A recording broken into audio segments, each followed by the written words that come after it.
Сальве! С вами недовольный римлянин. И сегодня мы продолжим с вами обозревать фильм «Центурион».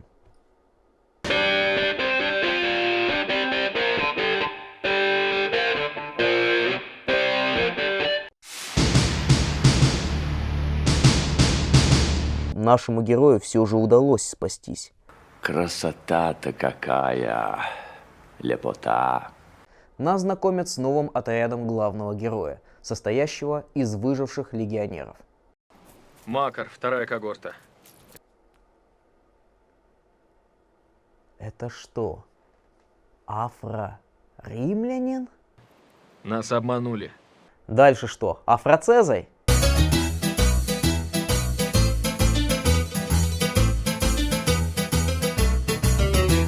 Неудачный пример.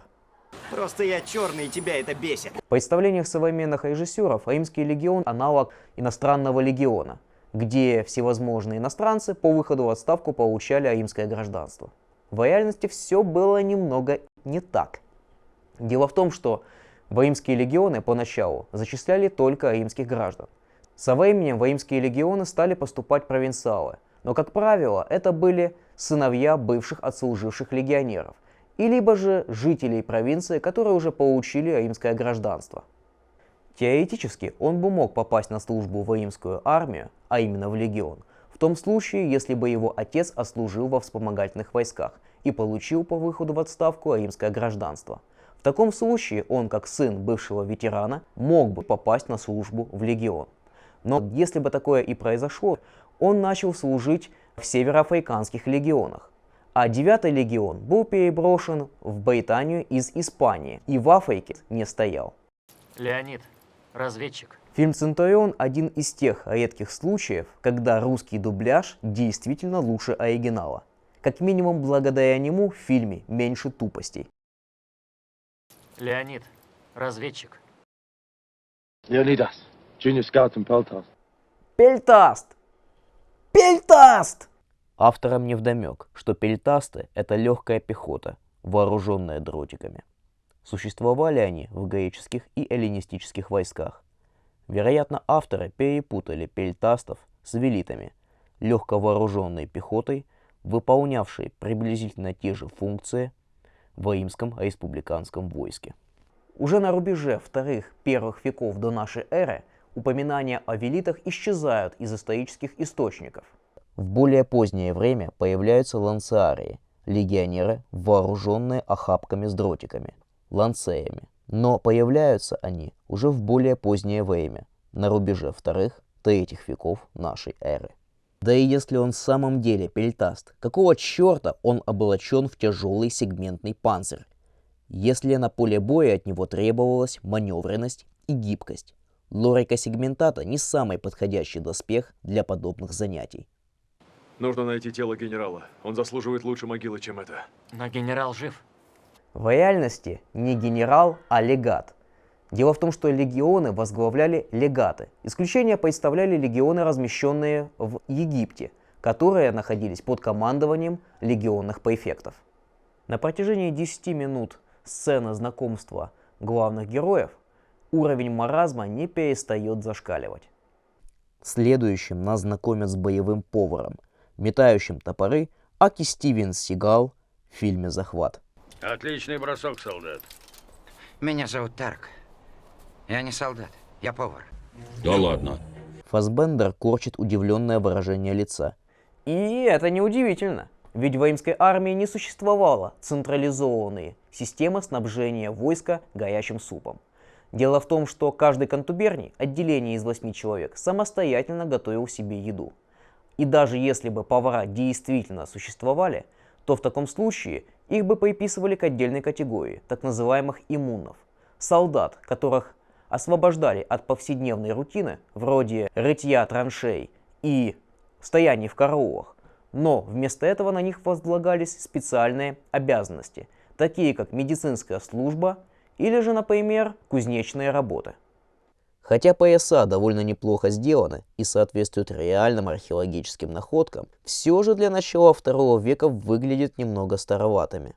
Ибо в это время суспензорий, висюльки с декоративными заклепками, укорачиваются практически наполовину от указанной в фильме длины. А длинные, хотя и встречаются, но скорее в качестве исключения из правил. Соберите все, что может пригодиться. Припасы, оружие. Доспехи сбросьте, пойдем налегке. Хвала Юпитеру! Больше мы не увидим эти ужасные БДСМ наручи. Надо отдать должное создателям. Они отошли от клише с красными туниками. В принципе, существует вероятность того, что красные туники легионеры все-таки могли носить, но окончательно источниками на все 100% это не подтверждается. Но претензия к авторам совсем в другом. Это сам покрой туник. Большинство гражданских и военных туник на первые-вторые века нашей эры представляли собой некое подобие мешка с отверстием для головы и рук размером в 140 на 130 сантиметров, а то и все 150. Нам же авторы показывают длинные футболки с рукавами до предплечья. Действительно, есть изображение подобной одежды, но большинство источников иллюстрируют противоположный дизайн. У водопоя наши герои встречают отряд вражеских всадников, ноги которых были вставлены, мать его, в стремена, которые появились в Европе только в VI веке нашей эры с приходом туда авар. Далее автор знакомит нас ближе с персонажами фильма, и афроримлянин вновь радует нас. Выясняется, что он... Я спас свою жизнь, сбежав из Нумидии. Хули ты несешь? Нумидия и Нубия – это совершенно разные регионы. Видимо, с географией у авторов проблемы, раз между Нумидией и Нубией для них нет никакой разницы. Ну да, ведь по глобусу там всего лишь пол ладони. Кто сказал, что нумидийцы были негроидами? С каких это пор? Нумидийцы были кочевыми племенами, которые населяли территорию современного Алжира, Туниса и Марокко. И в случае, если бы наш афроримлянин пошел бы служить в римскую армию, скорее всего бы его взяли во вспомогательную кавалерию, так как нумидийцы были отличными всадниками. Ты не черный! Жилища пиктов показаны неплохо.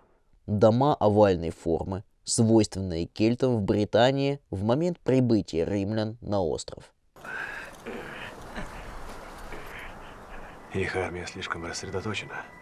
Мы войдем в лагерь, как только стемнеет. Но мегаоперация по спасению легата была спланирована так же замечательно, как и сама военная операция.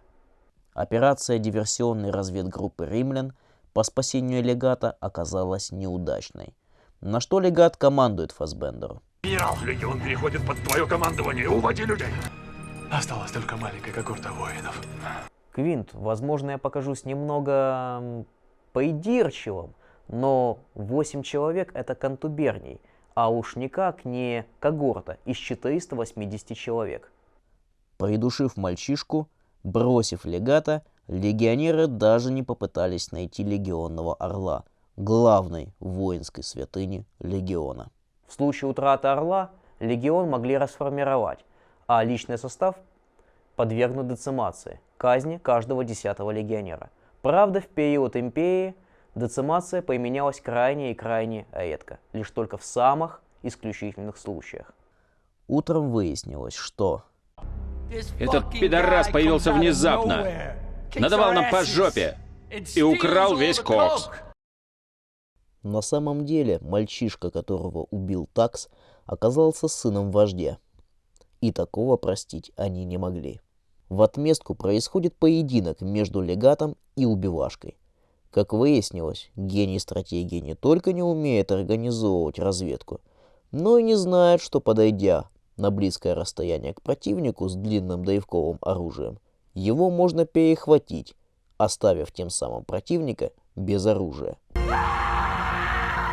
Правда в том, что ты злобная сволочь. Нет в тебе любви.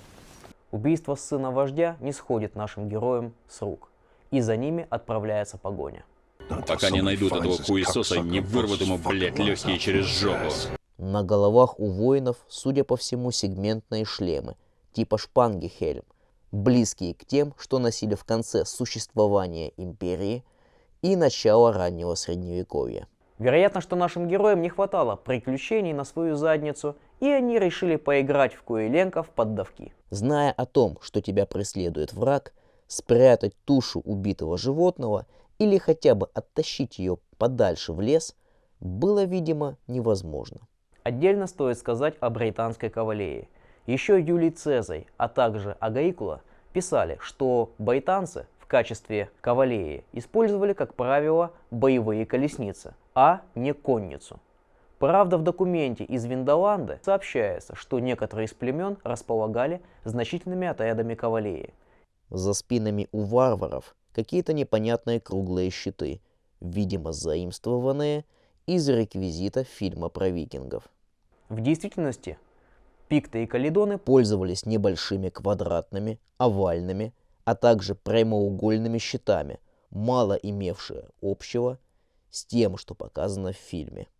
Некоторые из зрителей спросят, а где коллиги, римские военные сандали?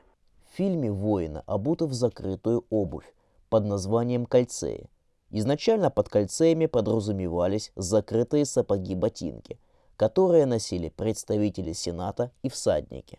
На рубеже 1-2 веков нашей эры под кальцеями понимается любая закрытая обувь. Хотя легионеры продолжали носить коллиги и во 2 веке нашей эры, в самой Британии находки коллиг к началу 2 века нашей эры уже практически не встречаются, и, видимо, солдаты, дислоцировавшиеся на острове, их постепенно заменяют на кальцеи, что было, вероятно, связано с похолоданием в данный период. Наши герои разделяются. Ночью герои отправляются в лагерь пиктов с целью совершить диверсию. Радует, что одной из жертв Фассбендера становится тот самый мужик в шлеме раннего страшновековья. Видимо, ни одному мне он мозолил глаза. 3 товарищей, нет, не этих 3 товарищей, спасает местная знахарка. Если хотите зайти, сдавайте ножи и волыны, вытирайте ноги. Которая почему-то живет в отшельничестве.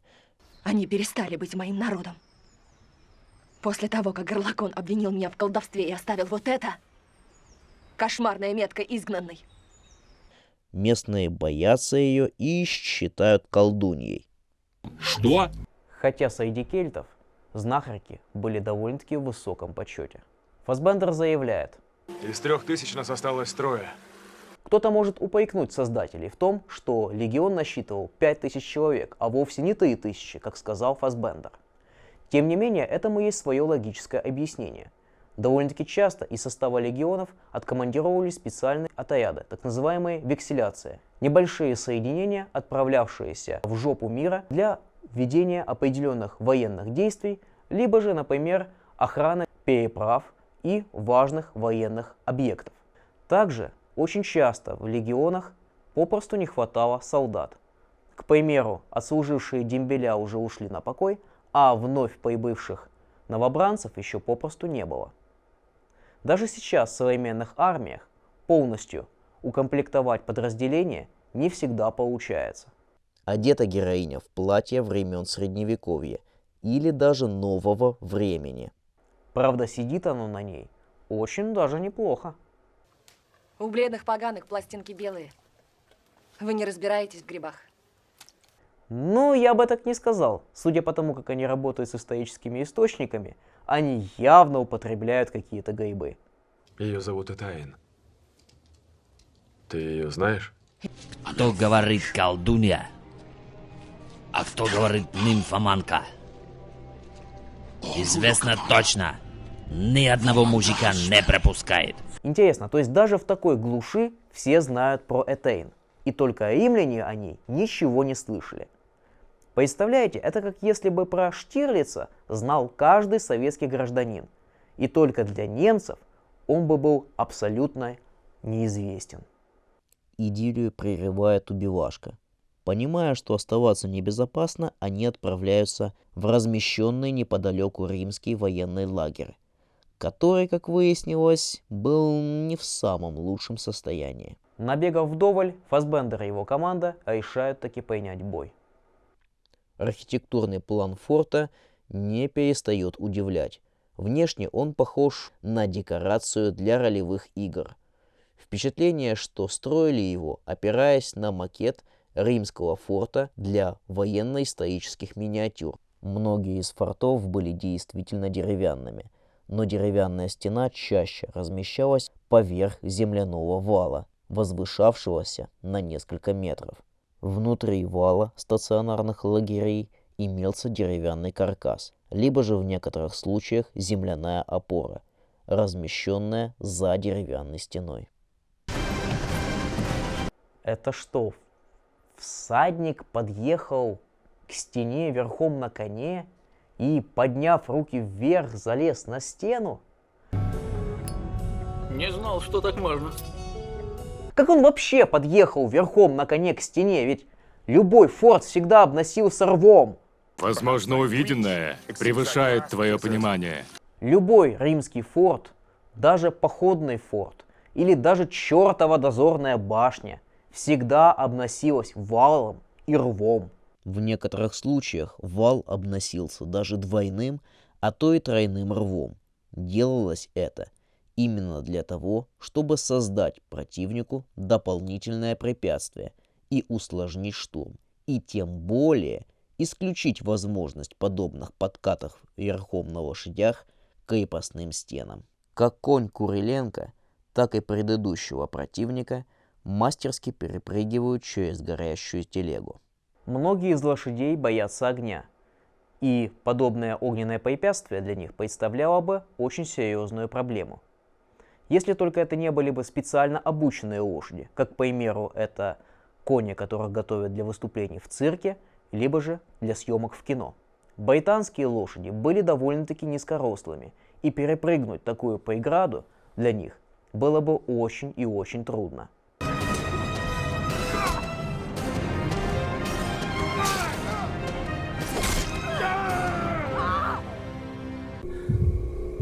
Желаю тебе приятных сновидений. В живых остаются только двое.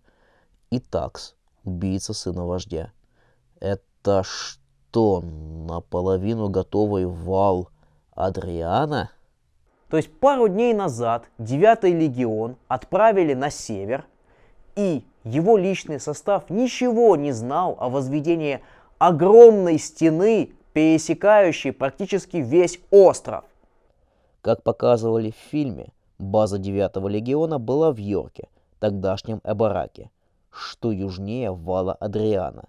Если бы легион выдвигался на север, строительство огромной стены никак не осталось бы незамеченным.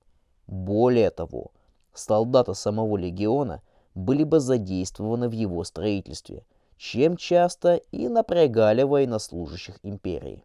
Вывод только один. Стену начали строить буквально на следующий же день после того, как легион пересек границу.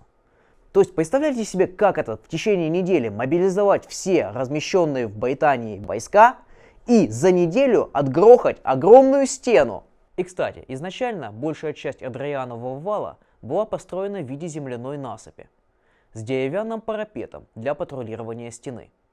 Большая же часть Адрианового вала была перестроена в камне уже в период правления императора Септимия Севера, когда Адрианов вал становится самой северной точкой римского владычества в Британии. Как видно далее из фильма, командование не знало о разгроме 9-го легиона. И, следовательно, возникает вопрос, зачем вы тогда отправили на убой легион, если вы изначально собирались строить там стену? Внезапно Такс нападает на Фассбендера. Мол, тот узнал, что тот убил сына вождя, и поэтому их преследовали. Что ты делаешь, Такс? Действительно, что ты, черт побери, делаешь? Зачем? Какая мотивация? Да, ты, конечно, подрезал своего сослуживца, афроримлянина, и бросил его там умирать. Но кто об этом бы мог узнать? Как бы это вообще раскрылось? Дебил тупорылый. Да и, собственно говоря, единственное прегрешение, которое действительно открылось, то это то, что он подрезал и убил сына вождя. Но если бы он его не зарезал, малой бы попросту поднял бы тревогу, и всех бы горе-диверсантов, включая нашего любимого главного героя, подвесили бы вместе на пару с легатом легиона, которого те полезли спасать. Агрикола хвалит Фассбендера за отвагу. Но внезапно на ухо наместнику Британии шепчут. Мы не можем вернуться в Рим с позором. Будет лучше, если судьба Легиона останется тайной, и о его неудаче не узнают. Да, иначе против нас поднимутся все захваченные нами народы. Они решили убить главного героя, для того, чтобы тот не рассказал миру о том, что они просрали целый легион. А как они себе это представляют? Приветствую тебя, Агрикула. Я Адриан. Мне срочно нужен 9-й легион для того, чтобы отправить его на восток воевать с парфянами. Он в отпуске. Да, он в отпуске. Они только что все уехали в отпуск. Они не могут. В отпуске? Ну ладно, хорошо. Ты честно 2 дня не пыхал, да? Да и в принципе, что женщина делает в военном штабе? И что-то в присутствии солдат и офицеров советует командующему всеми войсками в провинции. Женщин в римском обществе редко когда воспринимали всерьез. И будь такое в действительности, как показали в фильме, то авторитет военачальника и, собственно говоря, Агрикула как наместника очень сильно бы пошатнулся в глазах офицеров и тем более солдат. И даже в действительности, если бы такое произошло, выглядело бы это приблизительно так. Помолчи, женщина, твой день 8 марта. И да, по поводу бунта всех захваченных римлянами народов. Но дело в том, что гибель всего лишь одного легиона существенно бы не повлияла на господство Рима на своих завоеванных территориях. Что многие из регионов к этому моменту уже были неплохо романизированы. Местная знать довольно-таки неплохо поддерживала римскую власть, так как давным-давно уже получила римское гражданство и была инкорпорирована в римское общество. Более того, даже местное население успело породниться с бывшими римскими легионерами, а также некоторые из них успели отслужить во вспомогательных войсках и получить римское гражданство. Так что поддержка населения была уже довольно-таки неплохая. В итоге Фассбендера, как нежелаемого свидетеля, пытаются убить, при этом отравить и зарезать одновременно. На него нападают какие-то странные люди, облаченные в некое подобие снаряжения претарианцев, часто встречаемого на рельефах, и довольно спорное в своем существовании. Что довольно-таки странно, ведь наместникам провинции в качестве телохранителей давали солдат вспомогательных войск, так называемых Equites Singularis, либо же Singularis Peditae. В итоге наш герой возвращается к британской целительнице, вновь свалившись ей на голову, на лице которой так и читается: Шо? Опять? Меня зовут Квинт Дий. Я беглец из Римской империи. И это не начало, не конец моей истории. Что же можно коротко сказать о фильме в целом? Хотя имеется масса ляпов и хронологических несоответствий, выглядит он куда достовернее «Гладиатора» Ридли Скотта и прочих исторических трешаков. При относительно небольшом бюджете фильм снят довольно-таки красочно и ярко. Здесь мы видим и хорошую актерскую игру, и какой-никакой масштаб. Как боевик фильм получился вполне неплохим, хотя концовка явно смазанная и мало имеет общего с законами логики. Оружие, хотя в большей части и довольно неплохо сделано, и имеет прямые археологические прообразы, к сожалению, относится к более раннему времени. В защиту стоит сказать, что шлемы в римской армии носились до износа, и в данный период, возможно, могли еще быть в употреблении. Главным же ляпом является это сам Агрикула в качестве наместника провинции. Зачем же они поставили Агрикулу, мне попросту непонятно. Важным минусом является внешность варваров, костюмы которых сделаны в лучших традициях всех стереотипов. Интернациональный состав легиона и взаимоотношения между сослуживцами построены таким образом, что мы больше узнаем про британских солдат в Ираке или военнослужащих французского иностранного легиона, нежели римской армии первой половины II века нашей эры. В целом же фильм мне понравился, и я с удовольствием пересмотрю его еще раз. И в принципе рекомендую это сделать и вам. А на этом все. С вами был недовольный римлянин Вале. До скорых встреч!